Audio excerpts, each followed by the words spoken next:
दोस्तों, एक बात लगातार कही जा रही है हमारे देश में कि हम पिछले 8 सालों में बहुत तेजी के साथ ग्रो कर रहे हैं। पिछले 8 सालों में इतने बदलाव और इतना विकास हो गया है जो पहले 70 सालों में कभी भी नहीं हुआ। सच हो सकता है, मुझे बहुत ज्यादा इसके बारे में जानकारी नहीं है, या यूं कह लें कि क्या विकास हुए हैं इतने ज्यादा जो पिछले 70 सालों में नहीं हुए। मुझे तुलना नहीं कर पाता हूं, मैं कंपेयर नहीं कर पाता हूं, क्योंकि मुझे ऐसा कुछ सिग्निफिकेंट दिखाई नहीं देता है। लेकिन एक आंकड़ा जो मुझे सिग्निफिकेंट दिखाई देता है वो मैं आपके सामने रखना चाहता हूं और समझना चाहता हूं, और आपके विचार भी समझना चाहता हूं कि अगर हमारा देश तेजी के साथ विकास कर रहा है, तेजी से हम ग्रो कर रहे हैं, तो फिर ये जो आंकड़ा मैं आपको देने जा रहा हूं ये क्यों आ रहा है, कैसे आ रहा है। अगर हमारा देश तेजी से विकास कर रहा है, ग्रो कर रहा है, तो हमारे देश से लोग अपनी नागरिकता छोड़ के क्यों जा रहे हैं?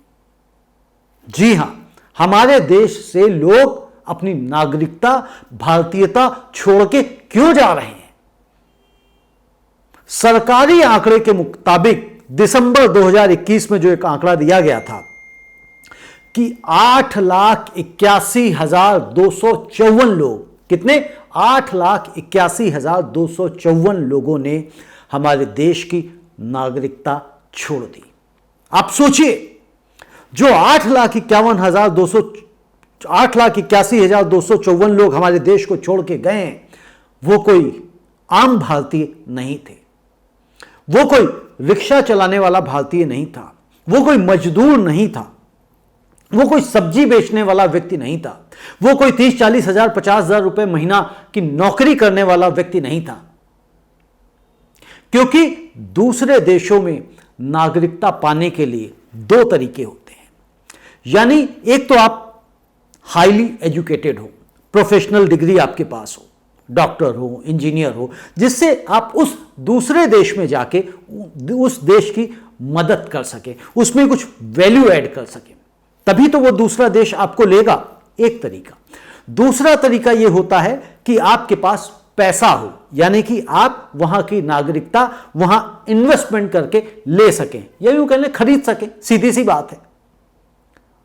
और आपकी जानकारी के लिए मैं बता देना चाहता हूं कि किसी भी देश में अगर आपको जाना हो तो कम से कम 2 करोड़ रुपए तो आपको चाहिए ही होते हैं।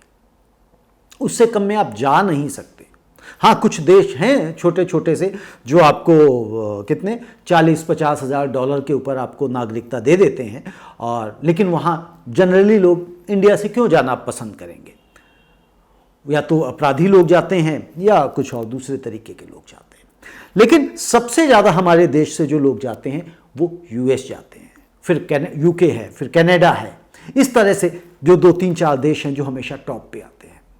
तो यहां पे जो आपको ये सोचना है कि यदि हमारा देश तरक्की कर रहा है तो ये लोग हमें छोड़ के क्यों गए, और जब ये लोग छोड़ के गए तो जाहिर सी बात है जो इनके पास वेल्थ थी, जो इनके पास पैसा था, वो भी ले गए।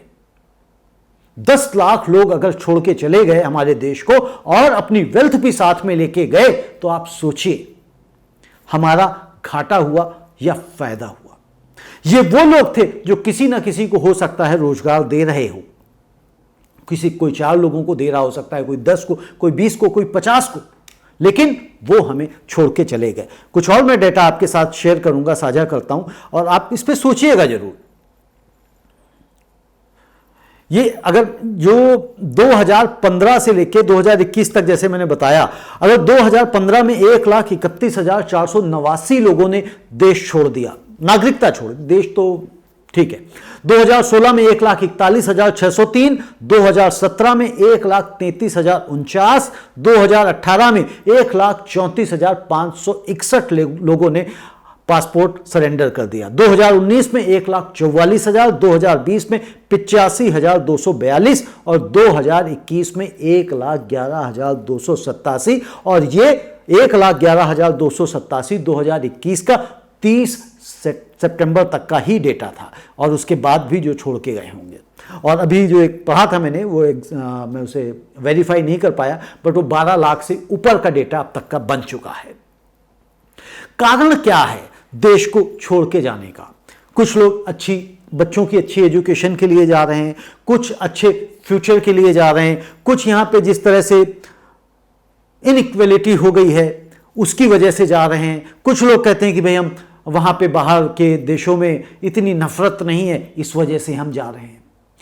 तो ये सब जो छोटे छोटे से रीजन हैं जो कि बड़े हो जाते हैं। एक और रिपोर्ट है जो हाईली एजुकेटेड, जो मास्टर्स डिग्री जिनके पास होती हैं, एमबीए, इंजीनियर्स, डॉक्टर्स, इस तरह के लोग, हमारे यहाँ पे अगर आप एमबीए कर लेते हैं तो उसमें से 5 एमबीएज में से 1 एमबीए को नौकरी मिल पाती है। आप सोचिए, अगर 5 एमबीए में से सिर्फ 1 को नौकरी मिल पा रही है या 5 इंजीनियर्स में से 1 को नौकरी मिल पा रही है, ठीक है ना, और 10 ग्रेजुएट्स में से 10 ग्रेजुएट्स में से 1 ग्रेजुएट को नौकरी मिल पाती है।